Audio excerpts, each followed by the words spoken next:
technologies that can destroy us. The technologies that can save us. It's Armageddon or salvation. From a nuclear nightmare to a nanobot invasion. From global warming to clean, endless energy. Now, Doomsday Tech on Modern Marvels.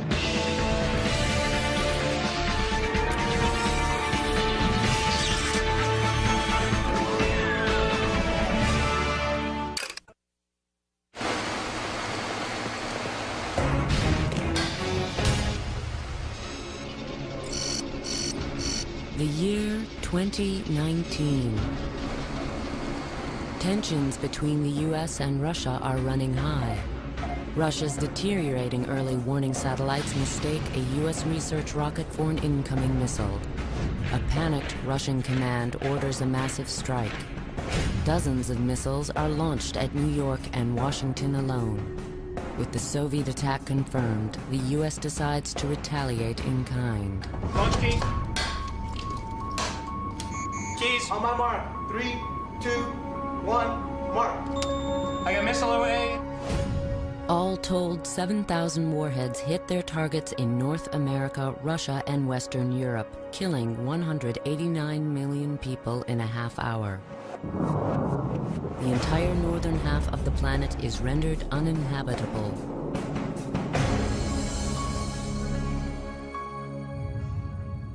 The view from up here is always a beautiful reminder of how fragile and rare life is in the universe. And the fact that we can even enjoy this vantage point is testament to something else, to the stunning level of technological progress human beings have achieved in a very short time.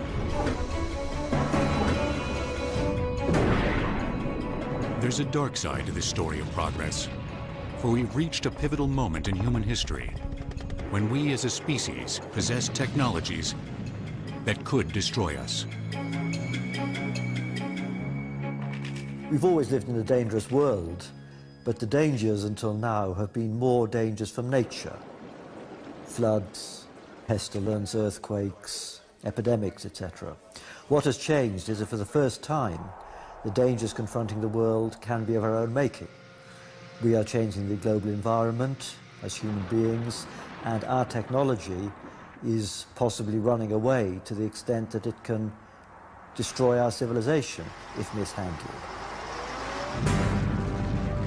For 60 years, the ultimate doomsday technology has been and remains nuclear weapons. Mr. Gorbachev, tear down this wall. Despite the end of the Cold War more than a decade ago, the US and Russia together have some 20,000 warheads, ready to destroy each other's cities, many still on hair-trigger alert. They're armed, they're targeted, they're fueled. They will fly out of their silo as soon as they get 2 very short computer signals. Launch key inserted. Inserting launch key. The magnitude of this threat stems from one unchanging reality. The tremendous destructive power of a nuclear bomb. When a nuclear weapon explodes, it releases unimaginable amounts of energy, literally in a few tens of nanoseconds. That energy is largely radiation, and it couples to the air and materials around it and drives a blast wave like a big piston, and that blast wave propagates out. In front of that blast wave, there are radiations, heat radiations, which will, for instance, set buildings afire, set people afire. And then very rapidly, the blast wave will come by and put those fires out, but will crush everything in their path, literally to dust. By the time the mushroom cloud is formed, everything's been destroyed. If the birth of doomsday technology can be traced to a single moment, it would be a clear summer morning, August 6th, 1945, for the city of Hiroshima. And Nagasaki 3 days later, it was indeed doomsday. The bombs dropped over Japan were the only nuclear weapons to be used against humankind. Both bombs were fission devices. The chain reaction at the core of a fission bomb is the splitting apart of the highly unstable elements uranium-235, or plutonium-239, though many times more powerful than any weapon previously devised. The fission bomb was eclipsed a mere 6 years later by a weapon hundreds of times more powerful, the fusion, or hydrogen bomb. A hydrogen bomb, also called a thermonuclear bomb, uses a primary fission explosion to trigger a secondary fusion explosion. In the fusion explosion, deuterium and tritium, unstable forms of hydrogen, are fused, turning into helium and giving off extra neutrons in a chain reaction. Since the Cold War began, the Bulletin of the Atomic Scientists has marked our movements toward or away from nuclear annihilation by moving the hands of the so-called Doomsday clock closer or farther away from midnight. We were only 3 minutes away from midnight in 1953, after the successful US and Soviet H-bomb tests. With the invention of the hydrogen bomb, the evolution of nuclear lethality increased rapidly and with dizzying variety. We would have nuclear weapons on bombers that were on airborne alert, circling the globe 24 hours a day. And when you couple that with the posture that we and then the Russians adopted of launch on warning, where you wouldn't necessarily wait for a nuclear attack to occur, but you would launch on the warning of such an attack because you couldn't afford to be wrong, that just dramatically increased the dangers that we faced.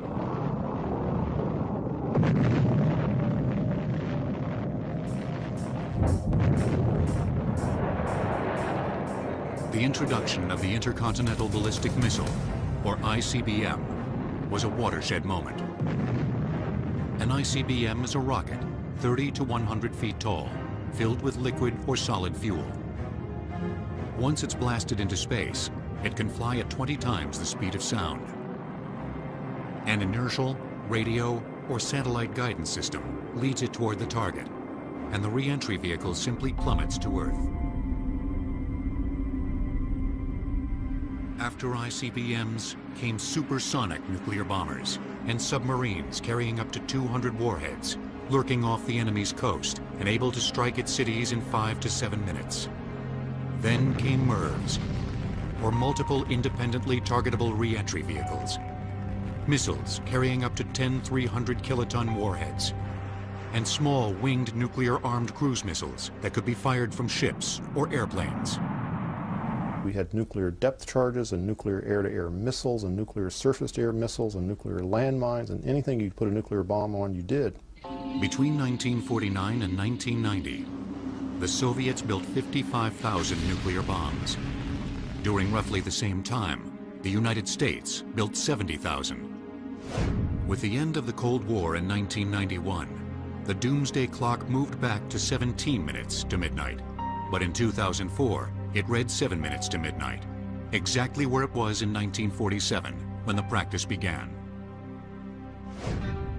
Russia's deteriorating early warning networks and the nature of its nuclear command are among the reasons for the heightened risk of doomsday. Russia today has no effective, really early warning satellite network, which means that in conjunction with its decaying early warning ground-based radar network, there are large portions of the day, maybe upwards of 15 hours a day, where Russian generals have no idea whether they're under nuclear attack.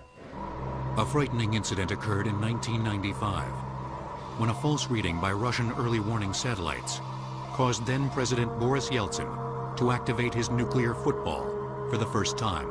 And so in January of 1995, a peaceful rocket launch out of Norway toward the North Pole triggered one of the most serious false alarms in Russian nuclear history, involving, for the first time to my knowledge ever, a president of either Russia or the United States in a nuclear decision-making emergency. The greatest danger we face in the days, weeks, and months ahead is a nuclear 9/11. We hope and pray that it is not already too late to prevent.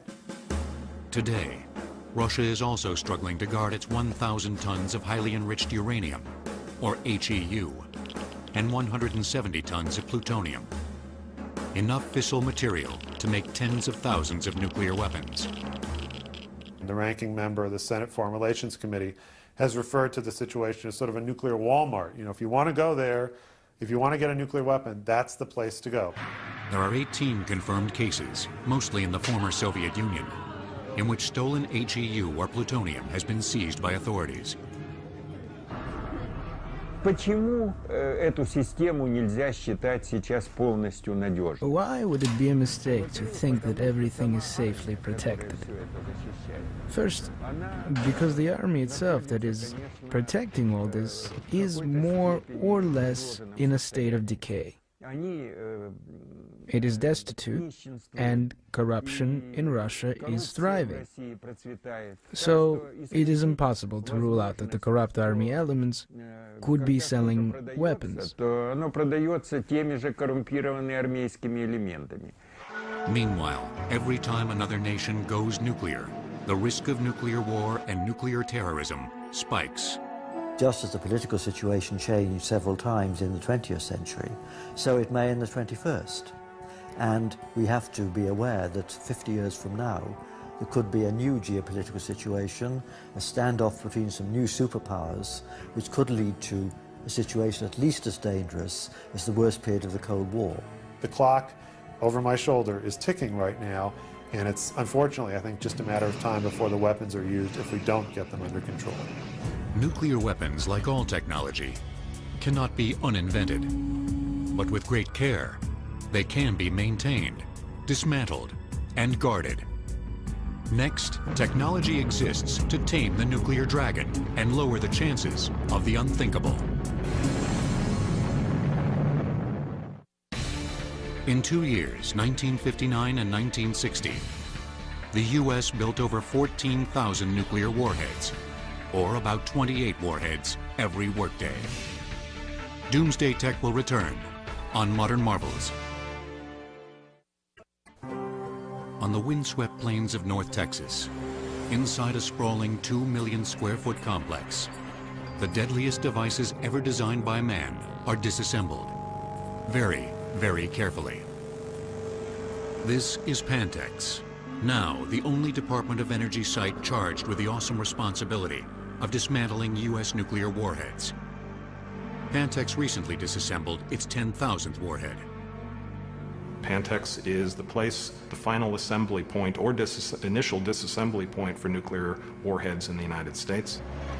The nuclear warheads arrive, moved from the nation's silos and bomb arsenals on heavily guarded trucks. In this rare footage, a B-61 nuclear bomb is separated into its sub-assemblies, including the radar nose cone and the tail section containing the parachute. Highly valuable electronic instruments are removed and reused if possible, and precious metals are salvaged.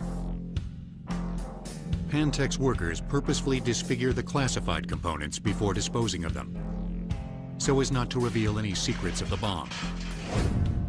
Then there is what nuclear weapons engineers call the physics package, the incredibly complex sub-assemblies that create a nuclear explosion. The primary, or fission assembly, is built around a hollow sphere of plutonium, called a pit. In the case of a hydrogen bomb, there is a secondary, or fusion assembly, built around highly enriched uranium, or HEU. Dismantling of the nuclear components takes place inside heavily reinforced concrete buildings, called gravel gerties, built to minimize the effects of an unlikely nuclear blast. There are at least 12,000 plutonium pits stored at Pantex. The secondaries are taken intact to the DOE's Y-12 complex in Oak Ridge, Tennessee.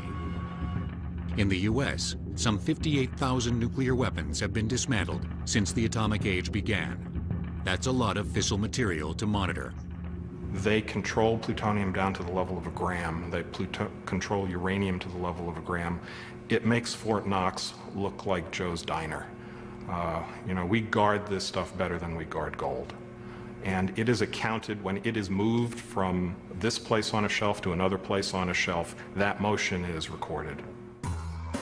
The U.S. is also working to perfect the integrity of the nuclear weapons in its arsenal. This giant gas gun at Lawrence Livermore National Lab blasts a tiny projectile into a sample of the so-called insensitive high explosive. This is the non-nuclear explosive placed around the pit in a nuclear weapon. The weapon casing is enclosed in a steel chamber to contain flying shrapnel should it break apart on impact.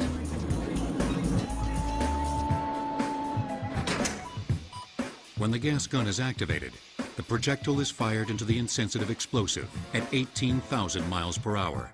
This test helps the lab to design material so insensitive that it cannot be detonated by anyone or anything, except by this, the MSAD, or Mechanical Safing and Arming Device.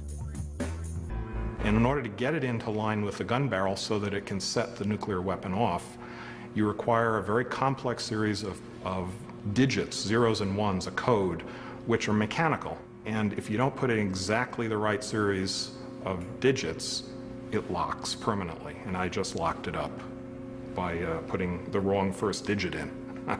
And then the weapon is disabled. You can't set it off. The U.S. Departments of Energy and Defense are also providing much-needed technical help to modernize surveillance and security at Russian nuclear sites. But the main tool in this endeavor is cash. The DOE is buying large amounts of weapons uranium from our former Cold War adversary and blending it into reactor fuel for U.S. nuclear plants. Ironically, the engine of American capitalism is running partly on fuel from weapons designed to destroy it. But the post-Cold War downsizing of the Soviets' gigantic nuclear weapons program left behind another expensive problem. Over 5 million people were working on research, development, and production there, including over 540,000 with scientific degrees.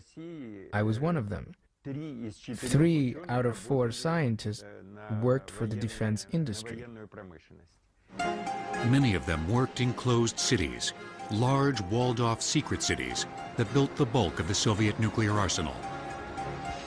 In exchange for their labors and their heavily policed lives, scientists and workers in the closed cities enjoyed a standard of living much higher than that of the average Soviet citizen. They could buy themselves refrigerators, cars, and even have separate apartments for the family, which was a rare thing in those days.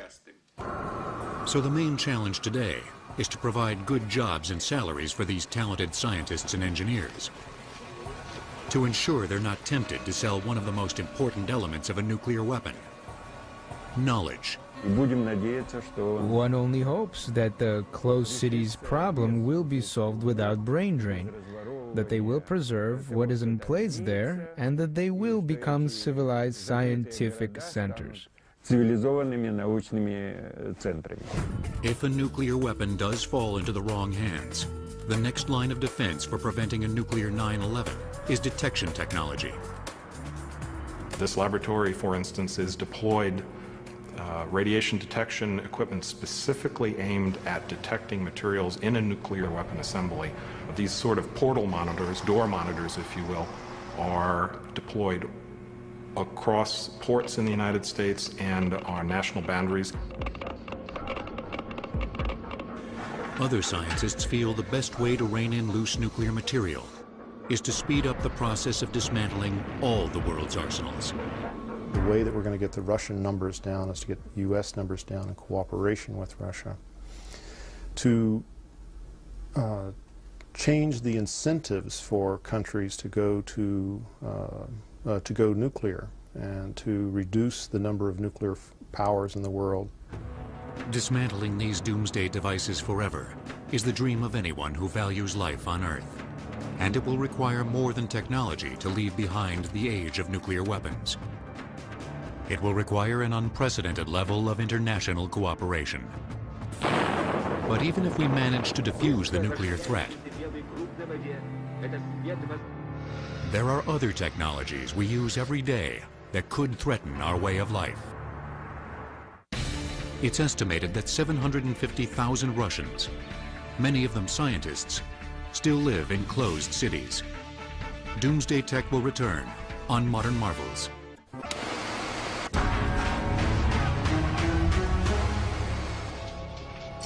Welcome to the year 2034. 20-year droughts from the western U.S. to Asia's Mekong Delta have threatened world food supplies. Year after year of hurricanes have destroyed the economy of the southeastern U.S. and left New Orleans permanently underwater. Famine kills millions in northern Africa. Surging sea levels devastate Bangladesh. War is rampant as whole continents and a permanent refugee class fight over dwindling supplies of water and oil. A grim scenario, but quite possible, given the nature and scope of one of the 21st century's most daunting problems, global warming. If you measure human accomplishments to date in terms of sheer impact, you'd have to say, regretfully, that global warming may turn out to be the greatest single accomplishment of the human race, because in less than 1 century, we human beings, with our technology and with fossil fuels and oil, have actually affected the very chemistry of a planet in the universe. Increased greenhouse gases result from a number of sources, including deforestation,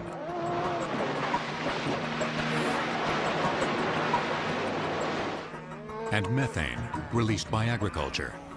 But a growing majority of scientists trace the main source directly to our current hydrocarbon-based energy technology. Based on evidence ranging from tree ring analysis to ice core samples, which give temperature and atmospheric carbon readings as far back as 400,000 years, 2 facts are clear. The Earth's temperatures are rising at the quickest rate in 15,000 years. And there's more carbon dioxide in our atmosphere than there has been in 45 million years. Most scientists consider the connection between excess carbon and global warming to be beyond debate.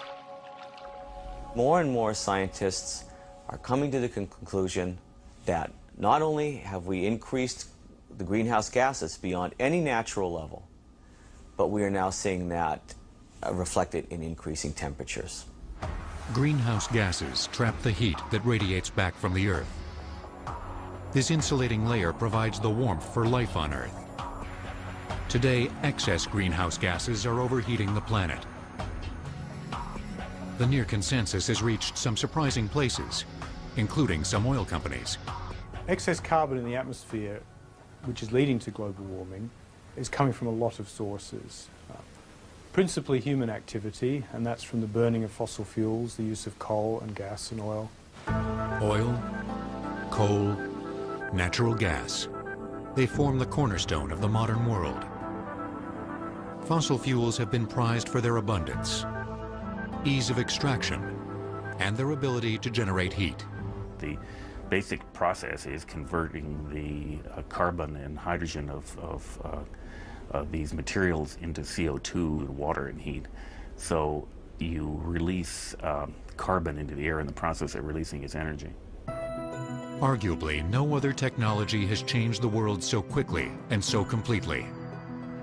It's this incredible rate of change that may also make fossil fuels a doomsday technology. A world ravaged by drought, floods, and hurricanes. Potential global warming scenarios that the Pentagon now analyzes as genuine threats. They asked us to look at a scenario of abrupt climate change and see what the consequences might be for U.S. national security. What I'm already discovering is that people are beginning to read it quite widely in the Pentagon and beginning to take it seriously. Analysis of past climate shifts suggests a very different kind of doomsday scenario. It is the year 2043. Much of northern Europe is locked in ice. Year after year of bitter winters devastate crops and animal species across the northern hemisphere. It is in fact the beginning of a new ice age that will last for hundreds of years. How can global warming lead to sudden drastic cooling? Through a disruption of the ocean's thermohaline cycle, the intricate conveyor belt of salt water that circles the globe. One loop of this conveyor, the Gulf Stream, brings the equator's warm water and climate north, making Europe much warmer than Siberia, which is at the same latitude. Constant evaporation makes the surface water saltier and denser as it journeys north, until it plunges straight down in the seas off Iceland and doubles back toward the equator. But the current melting of polar ice could disrupt this cycle by diluting the Gulf Stream with fresh water. If it became too light for its northern plunge, the Gulf Stream could stop, and Europe would enter a new ice age, quickly. We have seen since roughly 1980 rapid warming of the atmosphere. We've also seen rapid melting and freshening of the North Atlantic. So all the signals are that we're getting precisely the conditions that would lead to the collapse of the Gulf Stream and an end of that flow of warm water toward Europe. And what it would mean is that Europe will begin to look like Canada. Beyond global warming, and even a new ice age, there is a third doomsday scenario that may be brought on by our fossil fuels habit. The beginning of the end of oil. The truth is that sometime in the next half century, we're going to start to run out of oil. The pessimists say 15 years, the optimists say 40 years. So that's the range. It's not 500 years, it's a couple of decades. We're going to peak in 2010 to 2020, as the pessimists say, or will we peak in oil production between 2030 and 2040, as the optimists say? And it hit me one day. It doesn't make a hell of a big difference. They're only arguing about 20 years. It will be many decades, perhaps a century, before the world actually runs out of oil. But cheap oil will get harder to come by much sooner, as we approach what oil geologists call peak production, when half of the world's recoverable oil has been extracted. At that point, the theory goes, the price of oil will explode as awareness of scarcity kicks in. The magnitude of this comes from the simple fact that the modern world is not just utterly dependent on oil. It's dependent on cheap oil, and lots of it. When anthropologists look back at this period in history, they'll call it the oil age, because the whole world revolves around the use of oil. It's not just the gasoline we put in the automobile for transport. Our food is grown in petrochemical fertilizers. Many of our pharmaceutical products are petrochemical based. Our packaging material, our plastics, it's all petrochemical. Transport, power, heat, light. We really do rely on oil for every aspect of our life. The mid-20th century's green revolution in agriculture, which dramatically increased crop yields worldwide, was largely made possible by two breakthrough technologies: mechanization and petrochemical fertilizers. Both depend on cheap oil. Today, food for many of the world's 6 billion people depends on this equation.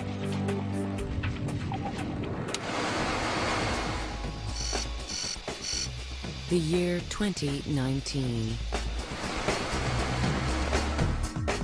The price of oil, $425 a barrel. A global depression sets in. Huge parts of the developing world stagger from the one-two punch of financial collapse and global warming-related natural disasters. The countries that simply can't afford an energy source at that price will become much more disadvantaged. So there'll be a separation between the haves and the have-nots to an extent that is even greater than it is now. The result of that is conflict. Today, the oil economy is already submitting to the law of diminishing returns.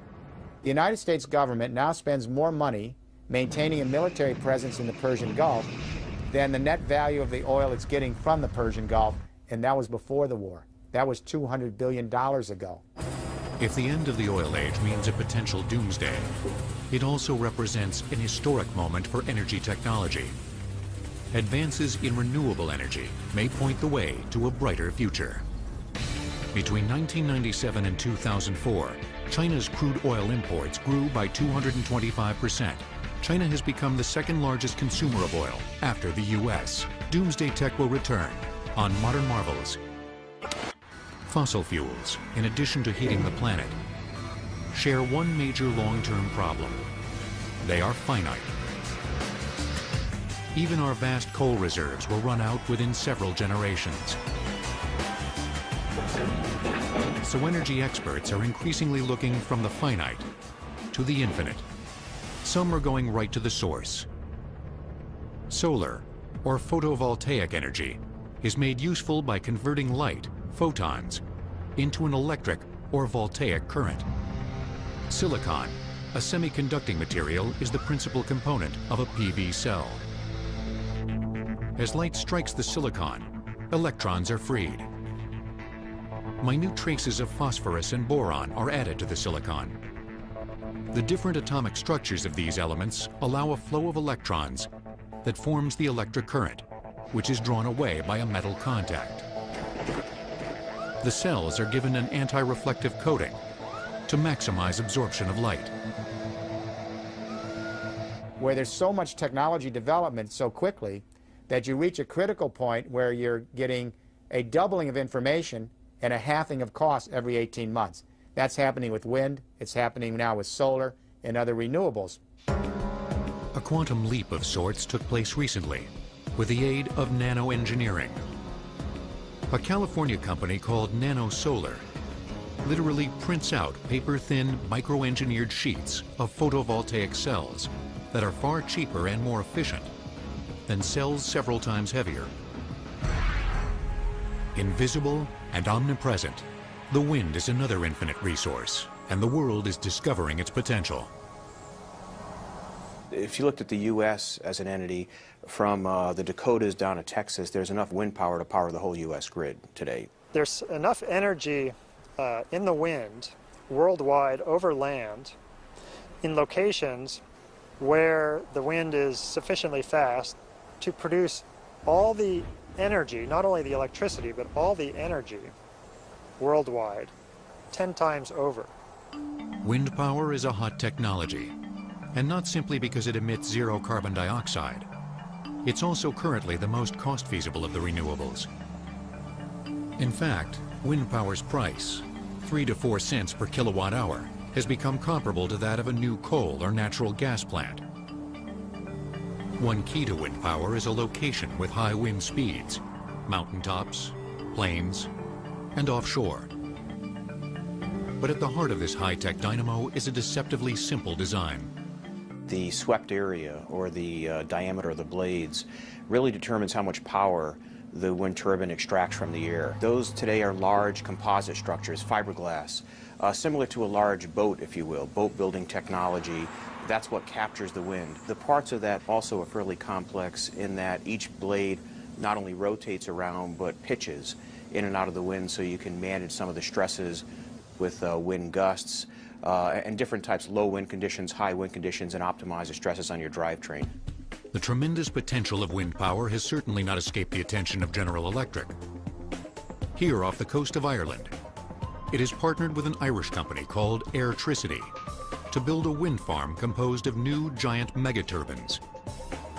From the base of the tubular steel tower to the tip of the blade, the turbines stand taller than a 30-story building.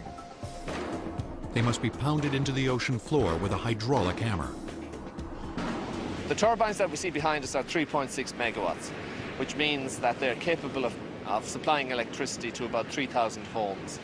Already, Denmark gets close to 25% of its electricity from wind power, with Spain and Germany close behind. By 2050, Europe hopes to get fully half of its power from the wind. There are other bold technologies that will help reduce our dependence on fossil fuels, including more efficient hybrid cars, tidal power, geothermal power. Generating electricity without hydrocarbons will be a mammoth task. Storing that energy for a reliable power grid and using it to power millions of vehicles presents even bigger challenges. Well, there is a way. It's called hydrogen. Hydrogen is the basic element of the universe. It's the stuff of the stars. It's the lightest element in existence. It's ubiquitous. And when you burn hydrogen, you only get 2 byproducts, pure water and heat. You can also burn a lot of rubber, as evidenced by the BMW H2R car, fueled entirely by hydrogen. It raised eyebrows in 2004 after reaching a speed of 188 miles per hour. And contrary to popular myth, hydrogen fuel tanks are not a Hindenburg waiting to happen. Crash tests have shown H2 fuel tanks to be as safe as gasoline. But hydrogen, like electricity, is an energy conveyor, not an energy source. Extracting it requires significant energy and expense. The clean method of extracting hydrogen uses electrolysis. You do the same thing that you would do in high school chemistry lab. You run electricity through water, and out of that comes oxygen and hydrogen. Very simple. It's the only byproduct. You let the oxygen go, you capture the hydrogen, and that's your fuel. Hydrogen can be stored as a liquid, gas, or solid. And it can be used to produce electricity in fuel cells. It thus has the potential to replace gasoline with a clean-burning fuel. And to replace our energy grid, which cannot store electricity, with mobile decentralized power sources. Hydrogen economy or not, the combined doomsday potential of global warming and the end of cheap oil will likely reinvigorate a reliable but controversial energy source, nuclear fission power. My view is that we will see a wholesale shift in the public attitude toward nuclear power because the alternative is coal. And so what we will see is a dramatic increase in the number of nuclear power plants around the world. Scientists continue to chase the dream of nuclear fusion, both hot and cold. If it can be made practical, fusion could be a limitless clean source of energy that very well may save us. Just one of the many ironies of the ultimate doomsday technology, the atom. Cold fusion, once largely discredited, has gained renewed interest. In these cold fusion experiments at SRI International, a low-energy laser irradiates a rod of palladium immersed in an electrolyte of deuterium heavy water. The reaction generates helium, releasing 30 times the amount of the energy put in. In other words, evidence of a net energy gain, fusion at room temperature. Most powerful reason to look at fusion of any sort is that the deuterium, which is the fuel for fusion processes, can be obtained from seawater. There is in fact enough deuterium in every gallon of seawater so that if converted to energy by a fusion process, a gallon of seawater in its natural state has 30 times the energy density of a gallon of gasoline. Whatever path we take, replacing our current energy regime will be one of the biggest jobs we've undertaken as a civilization. In the 21st century, big jobs require small technology, like nanotechnology. But as nanotech converges with robotics, some say, beware the doomsday nanobots. The Earth's surface receives more energy from the sun in 1 hour than all of humanity uses in 1 year. Doomsday tech will return on Modern Marvels, here on the History Channel.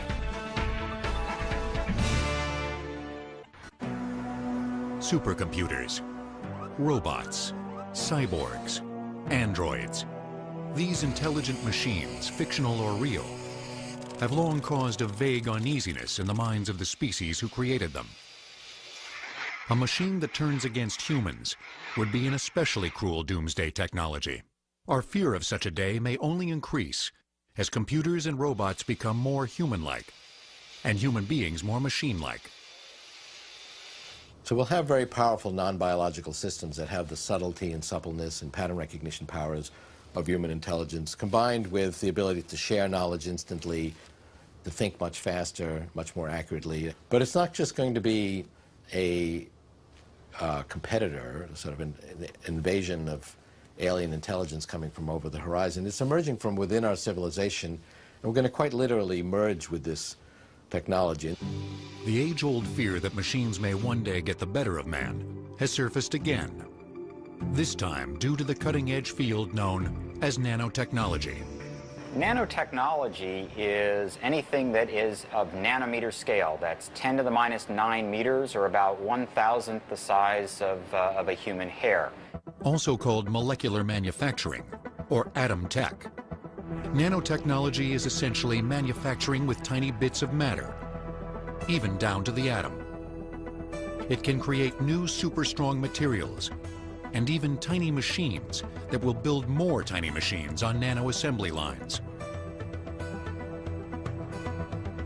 The positive applications of nanotech are virtually limitless.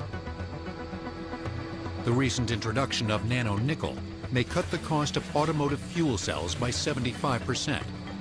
New devices detect chemical warfare agents using parts assembled on the molecular level. Nanomedicine is especially intriguing.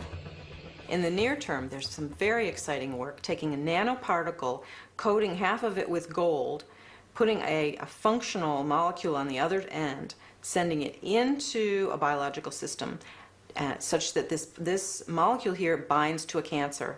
I believe in my lifetime. Very small nanosystems will be injected by a surgeon into the body to actually do repair of tissues, cells, and molecules in the body. Any technology this powerful and this tiny must have a potential downside. And even nanotech proponents warn of potential abuses. The main fear has to do with the future of nanomachines, or nanobots. Specifically, self-replicating nanobots. Self-replication will be needed constructively in order to scale up nanobots to a useful level, because one nanobot doesn't do anything. You need trillions of them. So at some level, there has to be self-replication to get up to those numbers. Critics ranging from Sun Microsystems founder Bill Joy to the Prince of Wales warn of a terrifying doomsday scenario. The year 2046. In a common practice, billions of nanobots designed to consume hydrocarbons are released to absorb an oil spill off the coast of Louisiana. But the nanobots, through a programming error, begin devouring all carbon-based life forms around them. As they self-replicate exponentially, they replace all matter with copies of themselves. Within days, the world is turned to dust. This scenario has been termed gray goo. It's the exact same specter we see in biology, where you have viruses or bacteria or cancer cells just replicate. I mean, cancer cells start replicating, and then they take over our bodies and turn all of our good cells into copies of themselves. And so uncontrolled self-replication is a great danger. This is, at the moment, still science fiction, and many of us think it will remain so. But, of course, we have to bear in mind that many things that seemed science fiction 100 years ago have become stark reality by now. And so the possibility that nanomachines may have unintended consequences is something which all those involved in that technology should be mindful of, in my opinion. This may be especially relevant if nanotechnology continues to merge with the human mind and body, which many experts in the field would like to promote. We're ultimately going to have a world where we're going to have billions, in fact trillions, of nanobots. They'll be in our bodies keeping us healthy, they'll be in our environment keeping the environment healthy, and they're going to be running software, and it's really going to be a means of who controls that software. One thing is clear. In the 21st century, small will be big. Computer science, biology, genetics, and robotics are all beginning to converge on the nano level. It will take considerable effort to ensure that small technology doesn't become a big problem. I do believe that this is going to be the next industrial revolution. This is going to be a very, very big change for our species in terms of what we will be able to do, both positively and potentially causing some problems. As with all technology, the cutting edge cuts both ways. The energy source that created the modern world may endanger our civilization. The deadliest weapon ever devised may point the way to a limitless source of energy. And the most exciting future technologies are also the least predictable. What we're seeing in this century is new technologies which produce greater risks and greater opportunities. And we have to ensure that we can harness the opportunities and avoid the risks of misuse. And these risks are great, because even a single person is acquiring the amount of power which was the prerogative of a nation state 50 years ago. We've managed to avoid doomsday so far. But the fact that we actually have the power to bring about our demise should give us pause. In our endless quest for knowledge, we will also